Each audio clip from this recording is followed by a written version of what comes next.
шестом классе я училась очень хорошо, но несмотря на это, родители часто меня обижали и наказывали. Спросите, за что? А не за что. Просто так. У них очень сильная зависимость от алкоголя, и часто они даже не понимают, что творят. Подарков мне никогда не дарили. Максимум могли раз в год купить одежду, и то ношеную. От такой несправедливости я часто плакала. Другим детям покупали подарки и хвалили, несмотря на оценки. Но больше всего в жизни меня раздражала Лола из нашего класса. Ее родители будто слепые, они очень ее любят. Все ей покупают, несмотря на двойки и замечания о плохом поведении в дневнике, которое она получает каждый день. Один раз я даже застала случай, когда Лола оскорбляла своих родителей и лезла на них с кулаками. А они, хоть и расстроились, пожалели ее и купили ей конфет. Я не представляю, что было бы со мной, если бы я так себя вела. Хотя меня и за более мелкие провинности наказывали. А еще Лола часто била ребят и любила делать гадости. То яйцо кому-то в портфель кинет, то кнопку учителю на стул положит. А один раз я увидела, как Лола пнула котенка. Мое терпение лопнуло. Я не выдержала и сразу попыталась остановить Лолу. Я одернула ее за руку и поставила на место словами о том, какая она недалекая, глупая и ущербная. В ответ я получила пару ударов. И с того момента главной мишенью Лолы стала я. Она пакостила и задирала меня каждый день. Только одно меня успокаивало, но в то же время злило. Успокаивало то, что зимой на Новый год Лола навсегда уедет жить на море.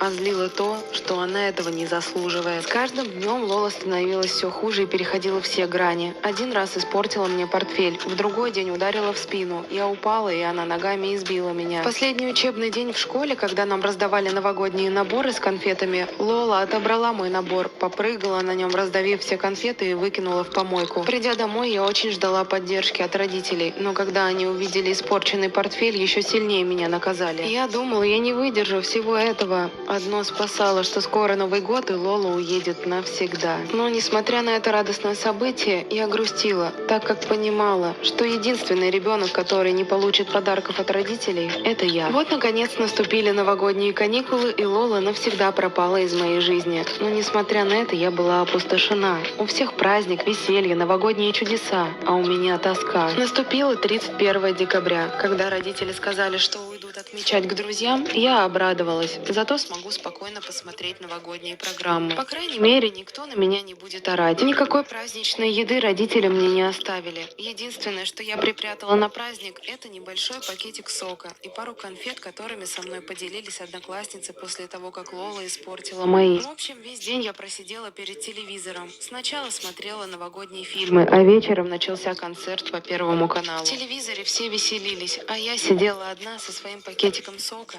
и плакала. В 12 ночи, под бой курантов, когда все загадывают желания, от большой обиды я закричала. Я во все горло закричала. Вот бы мне таких родителей, как у Лолы. Я просто хочу, чтобы меня любили. Я буду бесконечно благодарна. Буду ценить такую семью больше всего на свете. После я уснула. Проснувшись, я почувствовала свежий воздух. Этот запах точно не такой, как в моей прокуренной родителями квартире. Открыв глаза, я увидела маму Лолы. Она принесла мне завтрак в постель и поцеловала. Находясь в шоке, я встала и подошла к зеркалу. Я осознала, что нахожусь в Лолином теле. В моей комнате были огромные панорамные окна в пол с видом на море. Я покусала себя за руку и поняла, что это не сон. Через время мои новые родители были в восторге от того, как их дочь Лолу поменял морской климат. Они искренне верили, что это морской воздух сделал их дочь доброй и послушной. А я хочу сказать спасибо новогоднему чуду. Мы стали самой счастливой семьей.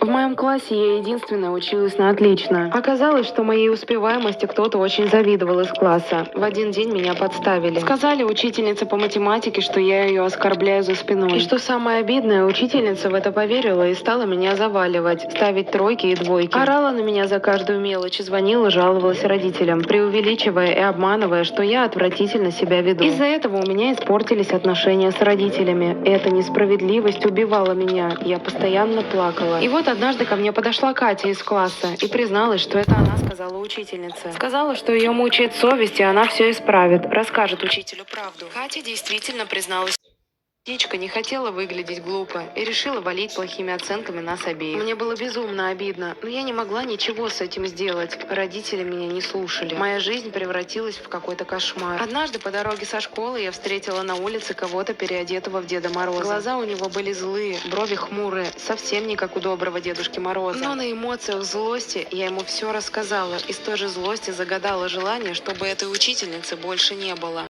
Злились на меня. В наказание решили даже не наряжать елку. Наступили новогодние каникулы. 31 декабря утром в дверь постучали. Мама открыла и увидела коробку. На ней была лишь одна надпись: «Для Дашеньки». Мы настороженно открыли коробку и увидели кучу елочных игрушек и письмо. Мама открыла конверт. Письмо было от учительницы математики. В письме она извинялась за то, что занижала оценки. Родителям стало стыдно, и они сказали, что пойдут разбираться к директору после каникул. Но подарок мне разрешили забрать. Мы достали елочку, и я начала ее украшать. Подаренные новогодние шарики были ручной работы, очень красивые и тяжелые. Создавалось впечатление, будто что-то лежит внутри. Я нарядила елочку, и сразу появилось новогоднее настроение. Я, конечно, обижалась на родителей, но сильно не могла злиться. Все-таки Новый год, да и они очень старались загладить вину. Мы сели за праздничный стол. Внезапно кот позарился на елочку и решил поиграть с игрушками. Подцепил елочный шарик, он упал и разбился. От увиденного все потеряли дар речи. Внутри был чей-то глаз. Родители вызвали полицию. Чуть позже оказалось, что в игрушках были части моей учительницы. Всему виной тот прохожий в плаще Деда Мороза, которого я встретила по пути. Он оказался психически нездоровым, но решил мне помочь. Мои родители до сих пор в себя приходят.